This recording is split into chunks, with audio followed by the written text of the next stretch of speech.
11 मार्च दैनंदिन ज्ञानेश्वरी अध्याय 8 ब्रह्माक्षर निर्देशयोग ओवी क्रमांक 31 ते 60. अलंकापुरी पुण्यभूमी पवित्रम ते नांदतो ज्ञानराजा सुपात्र. तया आठविता महापुण्यराशी नमस्कार माझा सद्गुरु श्री ज्ञानेश्वरांसी. ओवी क्रमांक 31 ते 60. आदिभूतं शरोभावं पुरुषश्चादिदैवतम् अधियज्ञो हवे वात्र देहे देहभृतावर. आता अधिभूत यज्ञ जे म्हणजे तेही सांगू संक्षेपे. तरी होय आणि हरपे अब्रजैसे तैसे असते पण आहाच नाही होई जे हे साच. जया ते रोपा आणि ते पाच पाच मिळवनिया भूता ते अधि करुणी असे आणि भूत संयोगे तरी दिसे ते योग वेळे भ्रंशे नामरूपाधिक. तया ते अधिभूत म्हणजे मग अधिदैव पुरुष जाणिजे जेने प्रकृतीचे भोगिजे उपार्जिले.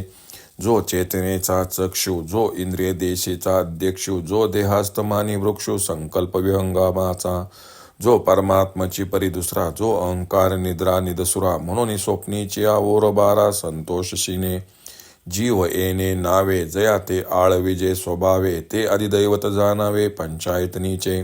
आता येचे शरीरगामी जो शरीर भावा ते उपशमी तो अधियज्ञू एतगामी पंडुकुमारा. एर अधिदैवादिभूत तेची मी चिकीर समस्त परी पंधरे किडाळा मिळत ते काय साकेनो हे. तरी ते पंधरे पण न मिळे आणि केडाळाच्या अंशान मिळे परी जव असे तयाचे निमिळे तव साकेचे म्हणजे. तैसे अधिभूतादी आगवे हे अविद्येचे निपालवे झाकले तव मानावे वेगळे ऐसे. तेची अवेद्येच्या जवनिका फेटे आणि भेदभावाची अवधी तुटे. मग म्हणो एक होनी जरी आटे तरी काय दोन्ही होती. पैकैशाचा गुंडाळा वरी ठेविली स्फटिक शिळा ते वरी पाहिजे डोळा तव भेदली गमती.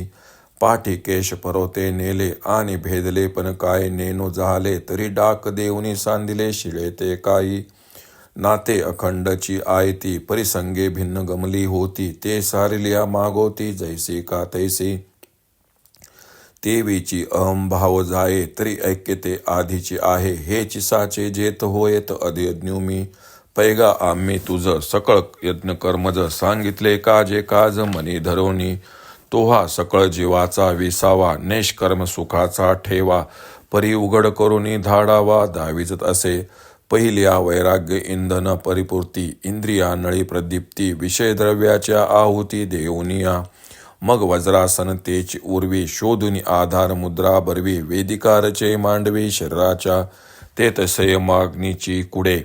इंद्रिय द्रव्याचे निपवाडे यजिजती उदंडे युक्ती घोषे. मग मन प्राण संयमू हाची हवन संपदेचा संभ्रमू. येणे संतोष विजय निधर्मू ज्ञानानळू ऐसेनी हे सकळ ज्ञानी समर्पे. मग ज्ञान ते नेई हरपे पाठी नियेची स्वरूपे निखिल उरे. तया नावगा अधियज्ञू ऐसे बोलिला जव सर्वज्ञू तव अर्जुन अतिप्राज्ञू तया पातले ते. हे जाणून म्हणतले देवे पार्था परिसतू आसी बरवे. या कृष्णाच्या बोला सवे एरू सुखाचा जाहला. देखा बालकाचिया धनी थाईजे का शिष्याचे झाले पण होईजे. हे सद्गुरूची ऐकले निजानिजे का प्रसवतिया. म्हणून सात्विक भावाची मांदी कृष्ण अंगी अर्जुना आदी न समासते परिबुद्धी सावरुनी देवे. मग पिकलिया सुखाचा परिमळू की निवालिया अमृताचा कल्लोळू. तैसा कोवळा आणि सरळू बोलिला म्हणे परिसनयाचिया राया. आई के बापा धनंजया ऐसी जळो सरलिया माया तेत जळीती तेही जळे. आता अधिभूत कशाला म्हणतात ते तुला थोडक्यात सांगतो. जसे ढग उत्पन्न होतात व लय पावतात त्याप्रमाणे ज्याचे अस्तित्व वरवर दिसते पण वस्तुता ते तसे नाही हेच ज्याचे खरे स्वरूप आहे. आणि ज्याला पंचमहाभूते एकत्र येऊन रूपाला आणतात जे पंचमहाभूताच्या आश्रयाने राहते त्याचा संयोग झाला तरच ते दिसते. आणि ती विलग झाली की जे नामरूपात्मक शरीर नाश पावते त्या शरीराला अधिभूत म्हणावे. मग अधिदैव म्हणजे पुरुष समजावा. तो प्रकृतीने मिळवलेला भोग असतो जो चेतनेचा प्रकाशक इंद्रिय देशाचा स्वामी आणि जो देहपतनाचे वेळी संकल्परूप पक्षी राहण्याचा वृक्ष आहे. जो प्रतिपरमात्मा असून अहंतेच्या निद्रेने घेरला जातो आणि स्वप्नाच्या व्यवहाराने संतुष्ट होतो वा कष्टी होतो. ज्याला जीव असे म्हणतात त्याला पंचभूतात्मक शरीररूपी घरातील अधिदैव समजावे.